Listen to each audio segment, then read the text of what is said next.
Merhaba arkadaşlar, kanalıma hepiniz hoş geldiniz. Yurt içinden, yurt dışından beni izleyen tüm kıymetli takipçilerime sevgilerimi gönderiyorum. Aramıza bugün ilk kez katılan izleyicilerimiz, sizler de hoş geldiniz diyorum. İyi ki buradasınız. Şimdi birlikte fincanımızın bize fısıldadığı mesajlara kulak verelim. Unutmayın, her fal herkese birebir uymayabilir. Siz sadece kalbinize dokunan mesajları alın ve gerisini evrene bırakın arkadaşlar. Eğer videolarımı seviyorsanız kanalıma yeni gelenler için abone olmayı, videoyu beğenmeyi ve bildirimleri açmayı unutmayın. Çünkü burada her gün bir fal bakıyoruz. Güzel enerjiler eşliğinde falımıza başlayalım. Bakalım bugün fincanımız sizlere hangi sürprizleri, hangi güzel haberleri getiriyor. Arkadaşlar, falımız tutmuş. Onu söyleyebilirim.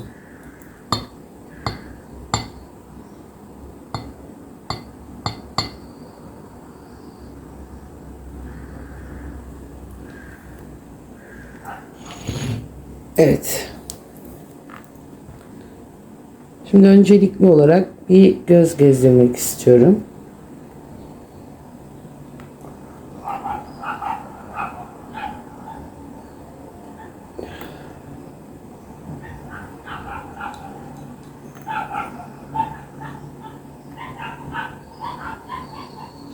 Evet.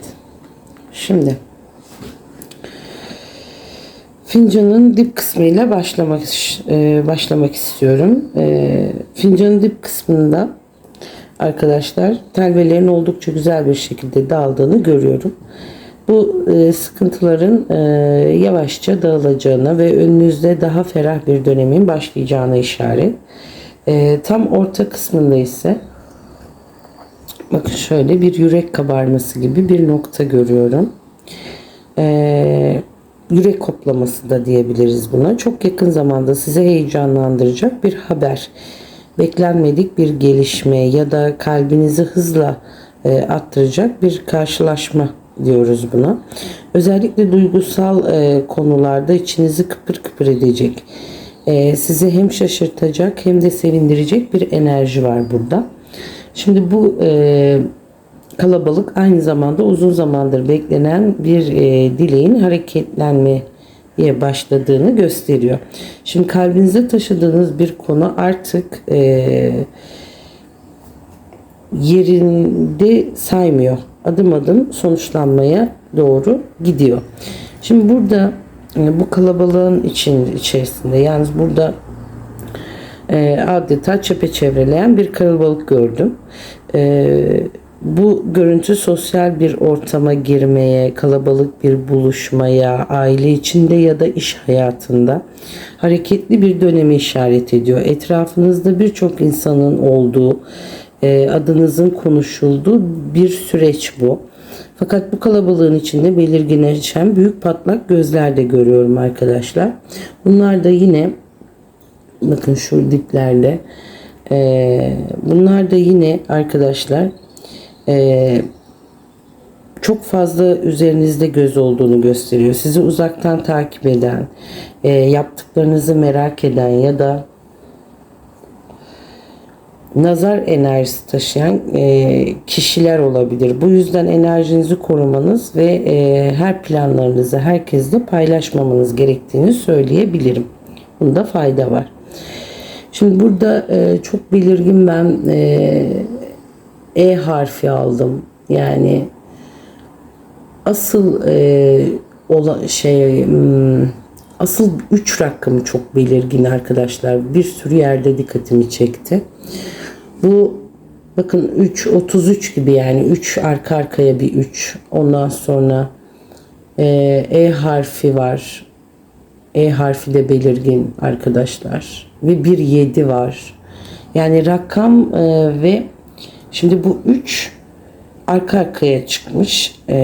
33 ya da 3. gün, 3. hafta ya da 3. ay gibi bir zamanlamayı düşündürdü bana. Bu sayı kendini tekrar ettiği için gelişmelerin bu sayı etrafında şekillenme ihtimali oldukça güçlü.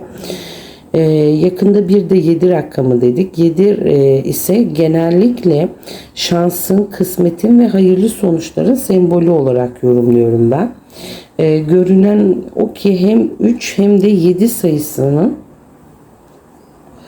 bu falın en önemli işaretleri arasında yer alıyor. Özellikle önümüzdeki süreçte bu sayılar karşınıza çıkarsa yaşanacak gelişmelere biraz daha dikkat etmenizi tavsiye ediyorum. Şimdi burada arkadaşlar koşarak hanenin içine doğru ilerleyen bir figür görüyorum burada. Beklenmedik bir gelişmeyi ya da ani bir haberi simgeliyor. Sanki uzun zamandır görüşmediğiniz biri ya da uzaktan gelecek bir kişi hiç beklemediğiniz bir anda hayatınıza yeniden dahil olacak gibi görünüyor. Çünkü hemen yanında ise belirgin bir U harfi de belirmiş. Bu harf isminin ya da soyadının baş harfi olabilir, içinde olabilir. Bir kişiyi temsil edeceği gibi önemli bir yer ya da olayla da bağlantılı olabilir. Dikkat çeken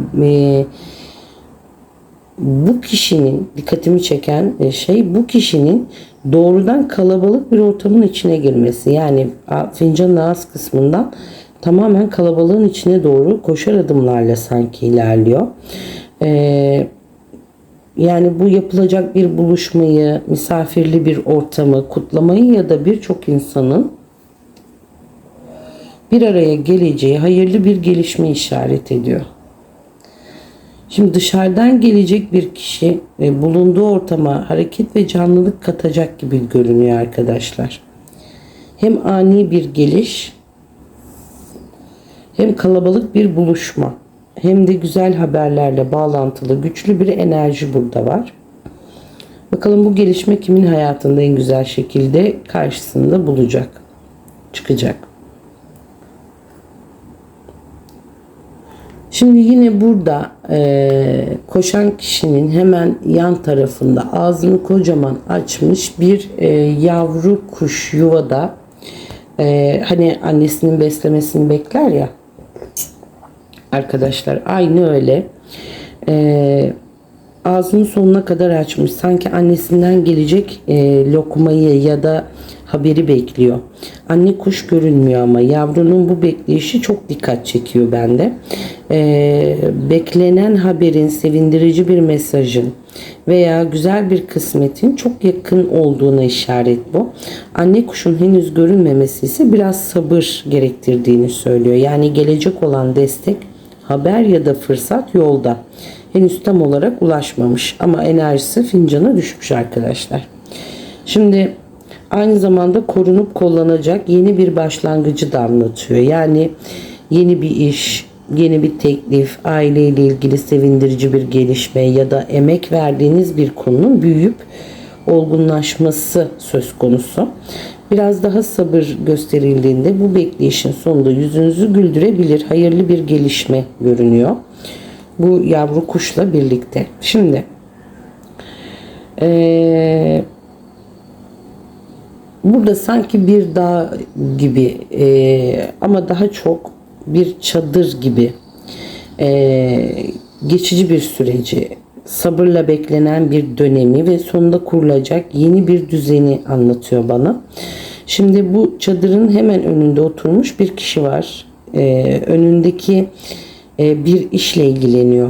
Yani bu da uzun zamandır emek verilen bir konunun sessiz sedasız ilerlediğini gösteriyor. Kişi acele etmiyor, plan yapıyor gibi düşünüyor ve doğru zamanı bekliyor. Şimdi çadırın üzerinde ise bir M harfi görüyorum arkadaşlar.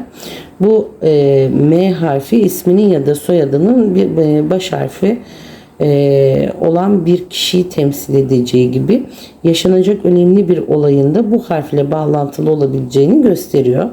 Şimdi dip kısmında çıkması bu konunun köklü ve önemli bir mesele olduğunu işaret ediyor arkadaşlar. Sabır isteyen bir süreç, hayırlı bir şekilde sonuçlanacak gibi görünüyor. Emek verilen işin karşılığını alma, düzen kurma ve daha sağlam adımlar atma enerjisi burada ben alıyorum arkadaşlar.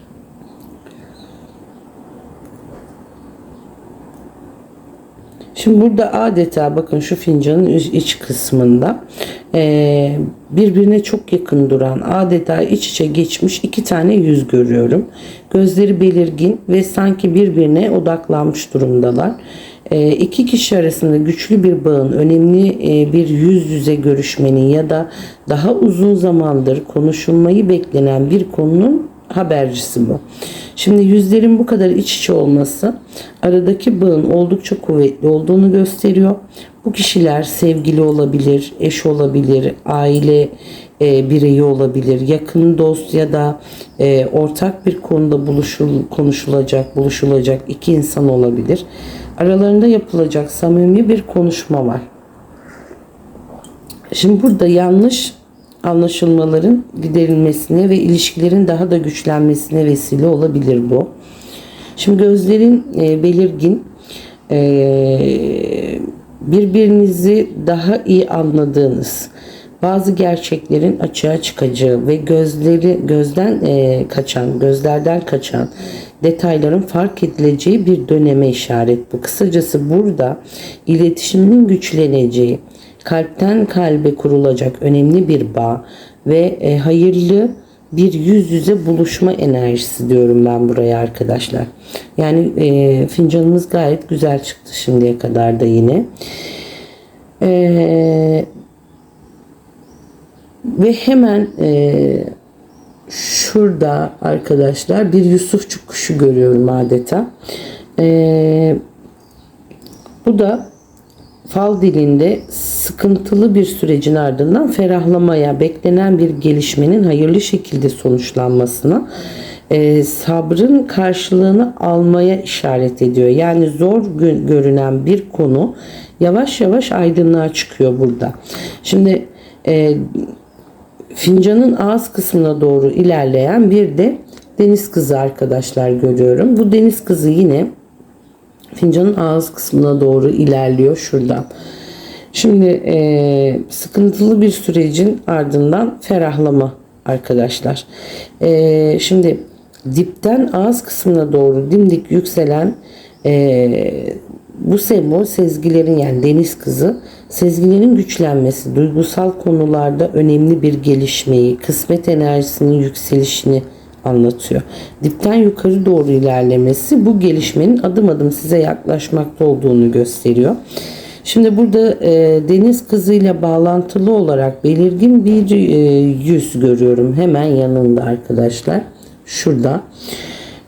Burada iki gözü ve ağzı var. Ama şöyle bir şey var.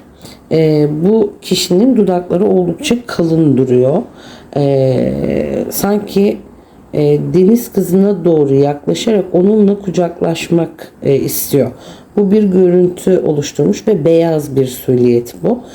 Hafif ince telvelerle belirmiş. Bu da iki enerji arasında güçlü bir çekim, özlem duyulan bir buluşma ya da duygusal bir yakınlaşma simgeliyor. Arası açık olan iki kişinin yeniden bir araya gelmesi gibi veya beklenen bir görüşmenin güçlenmesi gibi oldukça yüksek arkadaşlar bu enerji. Duyguların ön planda olduğu, kalpten gelecek güzel haberlerin ve hayırlı konuşmaların öne çıkacağı bir dönem diyorum ben buraya. Şimdi buraya geldiğimde arkadaşlar burada fincanın hemen ağız kısmında çok net bir kalp görüyorum. Tertemiz, aydınlık ve etrafında da yine baktığımda bakın şurada sanki bir bulut, yağmur, bir tane yağmur damlası var. Buraya baktığımda ise bir ünlem görüyorum arkadaşlar. Kalbin bir tarafında yağmur damlası, tek damla, diğer tarafında ise bir ünlem. Şimdi bu kalbin yakın zamanda hayatınıza yansıyacağını gösteriyor. Fincanın ağız kısmında çünkü. Özellikle gönül işleriyle ilgili sevindirici haber, güzel bir başlangıç ya da kalbinizi mutlu edecek bir gelişme kapıda. Şimdi Kalbin bir tarafında dedik yağmur, bulut ve yağmur damlası, tek bir damla. Bu sembol dökülecek son bir gözyaşını ya da üzerinizdeki sıkıntıların arınıp gitmesini anlatıyor. Bazen de özlemle beklenen bir kavuşmanın ardından yaşanacak duygusal anın işareti diyorum ben. Bir damla üzüntüden çok bir arınmayı ve ferahlamayı simgeledi bana arkadaşlar. Buraya geldiğimizde ise bir ünlem dedik. Bu ünlem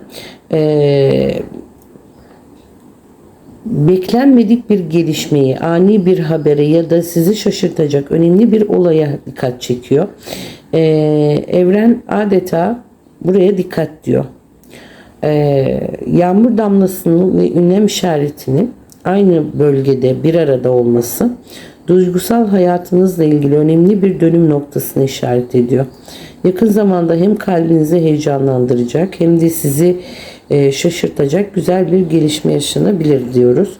Bu yüzden gelecek haberleri ve karşınıza çıkacak fırsatları dikkatli değerlendirmenizi tavsiye ediyorum arkadaşlar. Şimdi tabağımıza geçmek istiyorum. Bakalım tabağımız bize neler anlatacak.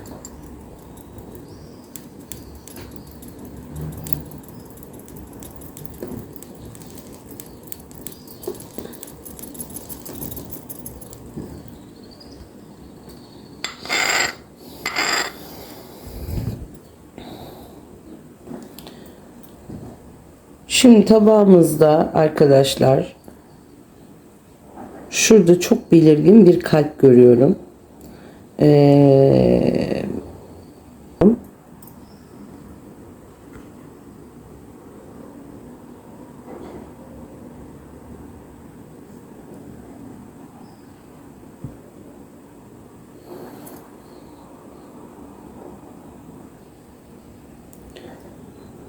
Şimdi bu kalp arkadaşlar Eyfel Kulesi gibi bir kulenin üzerinde. Bakın. Görüyor musunuz? Sanki bu bu görüntü anlamlı, yüksekte duran kalp, yani bu aşkın, sevginin ve duyguların değer kazanacağı bir dönem bu. Eyfel Kulesi görünümü bana aynı zamanda uzak mesafeleri, yurt dışı bağlantılarını, seyahati ya da farklı şekillerden şehirlerden gelecek bir kısmeti de çağrıştırıyor. Bazılarınız için uzakta yaşayan biriyle haberleşme, kavuşma ya da mesafelerin kapanması söz konusu. Şimdi kalbin kulenin tepesinde olması ise duygusal anlamda güzel bir yükselişi hissettiriyor bana. Beklenen bir ilişki ciddileşebilir. Var olan bir bağ güçlenebilir. Ya da uzun zamandır kalbinizde taşıdığınız arkadaşlar bir dilek hayırlı bir şekilde sonuçlanabilir. Genel olarak baktığımda burada umut veren, gönlü sevindiren bir değeri giderek artacak güzel bir kısmet enerjisini görüyorum arkadaşlar. Çok da güzel çıkmış bu arada.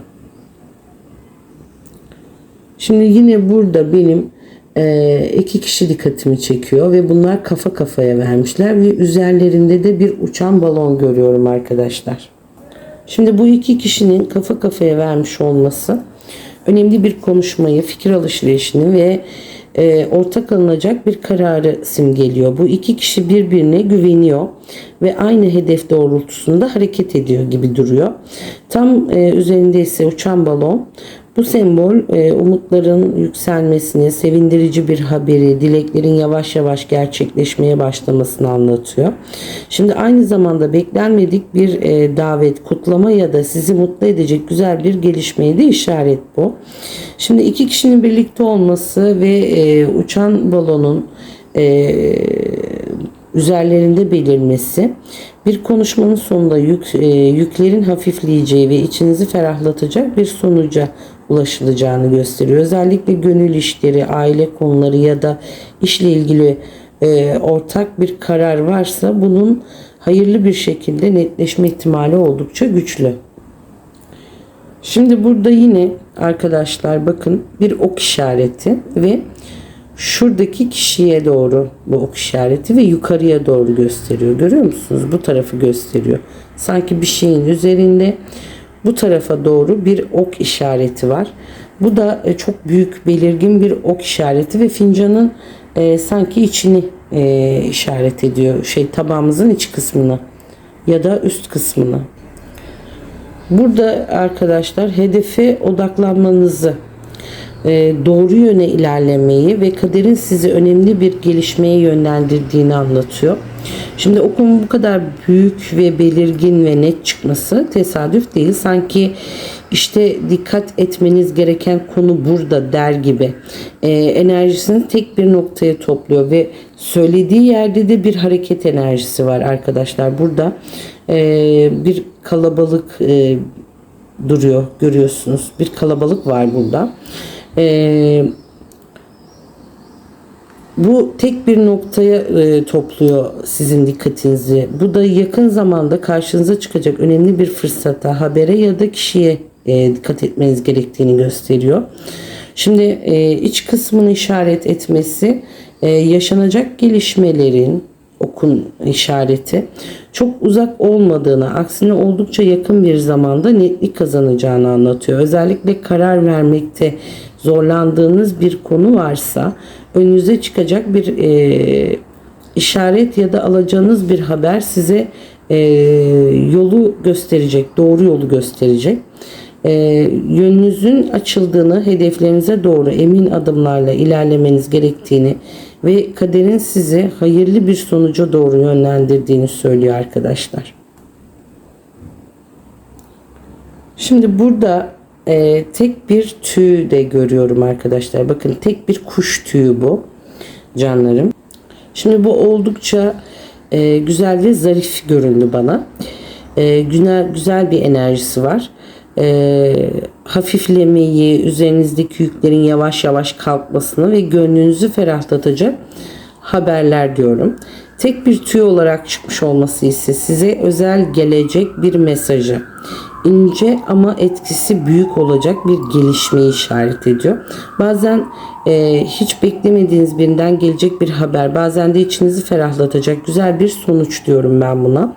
Şimdi aynı zamanda kuş figürü manevi korumayı ve güzel enerjileri de temsil ediyor. Sanki üzerinizde görünmeyen bir destek var ve yaşadığınız sıkıntılar yerini huzura bırakmaya hazırlanıyor. Tek bir kuş tüyü hafifleyen yükleri, güzel haberleri ve gönlünüze dokunacak hayırlı gelişmeleri müjdeliyor. Çünkü tüyümüz beyaz arkadaşlar. Çok güzel. İnşallah bu güzel enerji en kısa zamanda hayatınıza yansısın diyorum.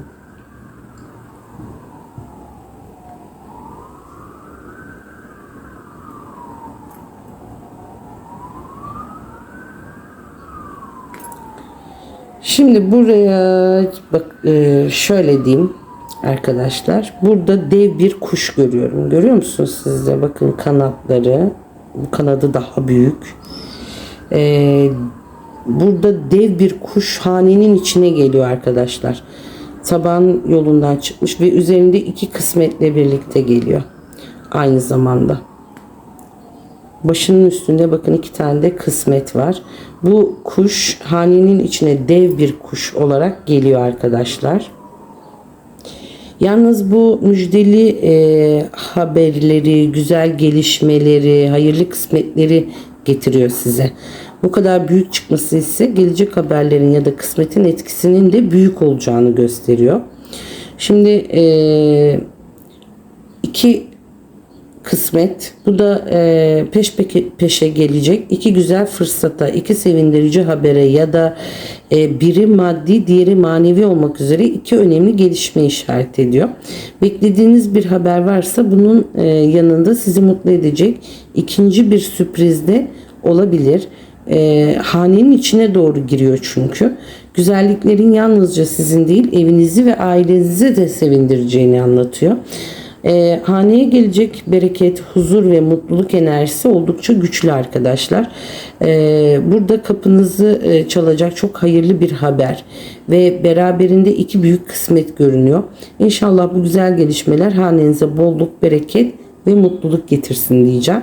Şimdi bunun hemen yanında bakın burada bir ceylan kafası görüyorum. Kulakları görüyor musunuz? Sadece kafa. Şimdi bu da arkadaşlarım zarif bir enerji. Ceylan masumiyeti, temiz niyeti, zarafeti ve hayırlı kısmetleri temsil ediyor. Kalbi temiz olan bir kişinin hayatınıza gireceği ya da çevrenizde böyle bir insanın önemli bir rol oynayacağını hissettirdi bana. Aynı zamanda ürkek ama samimi bir enerji de gösteriyor. Size karşı duyguları olan ancak bunları dile getirmekte çekinen biri de olabilir bu ceylan. Şimdi taban ortasında belirmesi yaşanacak gelişmelerde aceleci olmamanız ve sabırla atılan adımların sonunda hem gönül hem de kısmet konularında güzel sonuçlar alma ihtimaliniz oldukça yüksek. Şimdi genel enerji olarak baktığımda huzuru, bereketi, güzel niyetleri ve kalbinizi ferahlatacak hayırlı gelişmeleri anlatıyor arkadaşlar tabağımız. Çok olumlu bir sembol olarak da karşımıza çıktı zaten. Evet, falımız bu kadardı arkadaşlar. İnşallah fincanımızda ve tabağımızda, daha doğrusu falımızda çıkan tüm güzel işaretler en hayırlı şekilde, en doğru zamanda hayatınıza yansısın. Güzel haberler, kısmetler, bereket ve mutluluk sizinle olsun diyorum. Şimdi bu fal size uyduysa arkadaşlar yorumlarda benimle paylaşmayı unutmayın. Videomu beğenmeyi, kanalıma abone olmayı ve bildirim zilini açmayı da ihmal etmeyin. Yurt içinden ve yurt dışından beni izleyen tüm kıymetli takipçilerime gönülden teşekkür ediyorum. Ancak 90 dile çevirdiğim için bu çeviride bir sıkıntı yaşıyorum. Bunun bir an evvel düzelmesini bekliyorum. Düzeldiği gibi tekrar dillere çevireceğim arkadaşlar. Ama şu anda maalesef bu sıkıntıyı gideremedim. Giderdiğim gibi zaten dillere çevirmiş olarak karşınıza çıkacaktır. Bir sonraki fal yorumumda yeniden buluşmak dileğiyle, sevgiyle, sağlıkla ve güzel enerjilerle kalın. Allah'a emanet olun. Hoşça kalın diyorum efendim.